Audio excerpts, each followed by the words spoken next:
Hello বন্ধুরা, computer বেসিক্সে আজকে একটা এক্সেলের ওপর ইন্টারেস্টিং টপিক নিয়ে তোমাদের সামনে এসেছি। খুব সুন্দর ভিডিওটা হতে যাচ্ছে।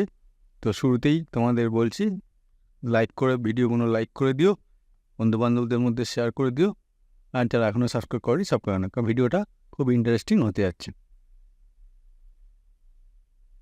আমরা দেখো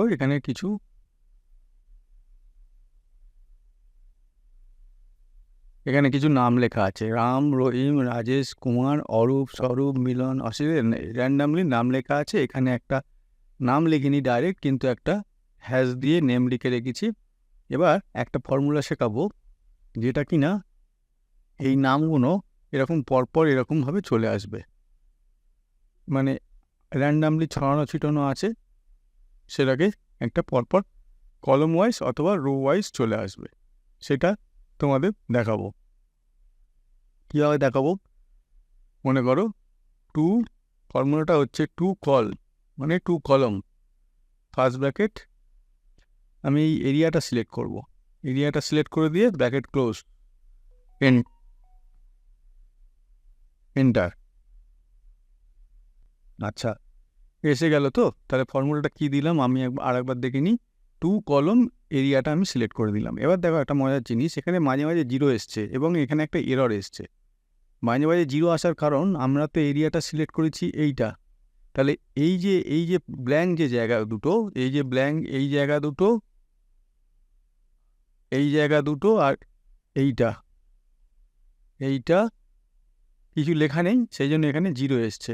মানে বোঝাতে চাইছে যে ওখানে সেলে কিছু লেখা ছিল না, জিরো, সেই জন্য এইটা এসছে। আর এখানে এরর এসছে কারণ এখানে যে এইটা আছে সেম জিনিস, সেইটা এরর এসে গেছে। এইবার মনে করো, তাহলে এটা একটা পদ্ধতি, যেটা ছড়ানো ছিটানো ডাটাগুলোকে একটা কলমে নিয়ে আসার। এবার দেখো এটাকে ভেঙে ভেঙে আমরা কত কিছু করতে পারি। সেটা হচ্ছে এই যে ফর্মুলাটা এখানে দিয়েছি, এই ফর্মুলাটা আমি শুধু এরিয়া সিলেকশন করে এখানে দিয়েছি C3:E6। এখানে যদি আমি কমা দিয়ে জিরো প্রেস করি, জিরো দিয়ে তারপরে ব্র্যাকেট ক্লোজ এটা করি, তাহলে কি হবে দেখো, এই সব কিছু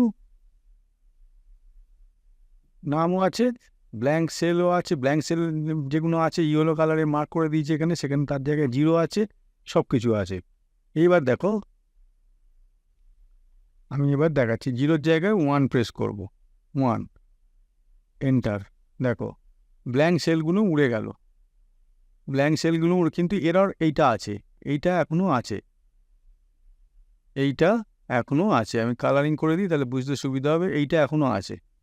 আচ্ছা, তারপরে তাহলে এরপরে কি করব, জিরো হলো, 1 হলো, এবার 2 করব। তার মানে 1-এ হলো কি না, ব্ল্যাঙ্ক সেল ইগনোর করবে, বাকিগুলো নেবে, ব্ল্যাঙ্ক সেল ইগনোর। 2 প্রেস করলে কি হবে না, ইগনোর এরর, এররটাকে ইগনোর করবে কিন্তু ব্ল্যাঙ্ক সেলগুলোকে ইগনোর করবে না। এই দেখো এররটা বেরিয়ে গেল নিচে, এখানে দেখো এররটা নেই, এই যে এই জিনিসটা এখানে আসছিল সেটা নেই, কিন্তু ব্ল্যাঙ্ক সেলগুলো চলে আসলো, ব্ল্যাঙ্ক সেলের জায়গায় জিরো ভ্যালু দেখাচ্ছে।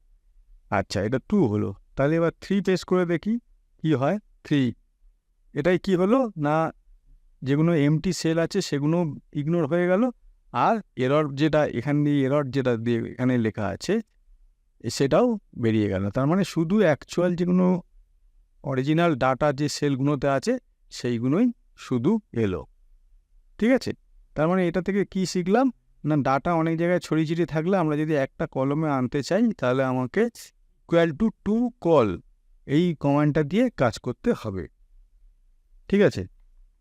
আচ্ছা, এইবার দেখো এই যে ডাটাগুলো আসছে কীরকম অর্ডারে আসছে। প্রথমে রাম আছে, তারপরে রহিম আছে, তারপরে রাজেশ আছে, তারপরে কুমার আছে, তারপরে অরূপ, স্বরূপ, মিলন, তারপরে অসিত। তার মানে এটা আসছে রো ওয়াইজ। ঠিক আছে, এইটা প্রথমে এলো, তারপরে এটা এলো, তারপরে এটা এলো, তারপরে এটা এলো, সেই অনুযায়ী এখানে আসছে। এটার ফরম্যাটটা কি চেঞ্জ করা যাবে? মানে আমি কি কলম ওয়াইজ করতে চাই, তাহলে কলম ওয়াইজ করতে ঠিক গেলে এখানে দেখো ট্রু, এখানে কি লেখা আছে দেখতে পাচ্ছ, আমি ছবিটা বড় করে দেবো। ট্রু,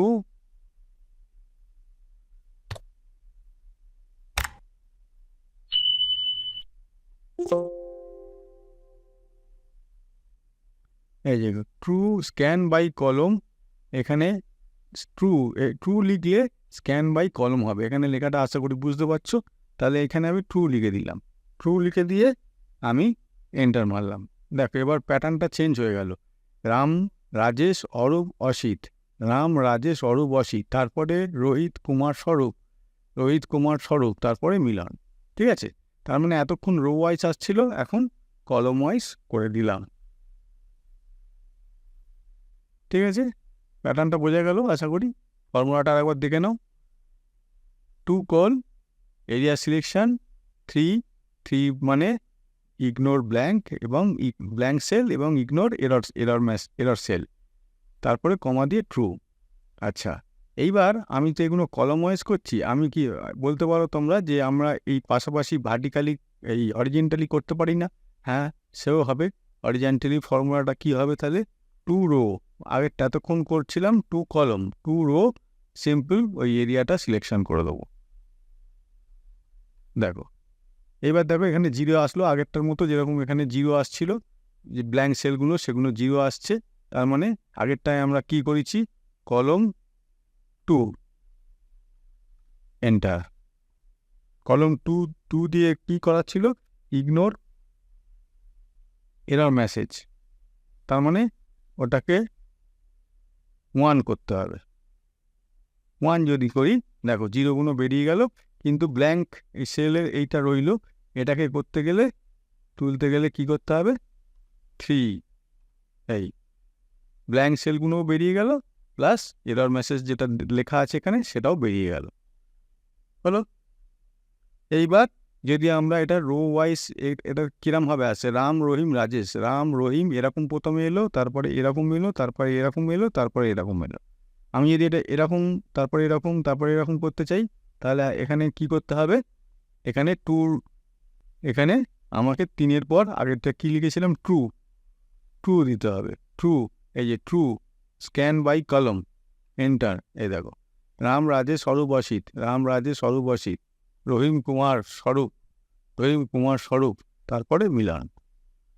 ঠিক আছে, তাহলে একটা ডাটা ছড়িয়ে ছিটিয়ে থাকলে সেই ডাটাগুলো একটা পার্টিকুলার কলমে রো ওয়াইজ এবং কলম ওয়াইজ, আবার একটা ডাটা রো ওয়াইজ অথবা ব্ল্যাঙ্ক সেলগুলোকে বাদ দিয়ে বা কোনো এরর মেসেজ থাকলে সেটাকে বাদ দিয়ে ডাটাগুলোকে একটা রো ওয়াইজ অথবা কলম ওয়াইজে যদি আমরা আনতে চাই, আমাদের এই ফর্মুলাটা ইউজ করলে হবে। 2 রো অথবা 2 কলম, 2 কল, 2 রো, আমি এখানে বড় করে আবার লিখে দিচ্ছি, 2 কল অথবা 2 রো,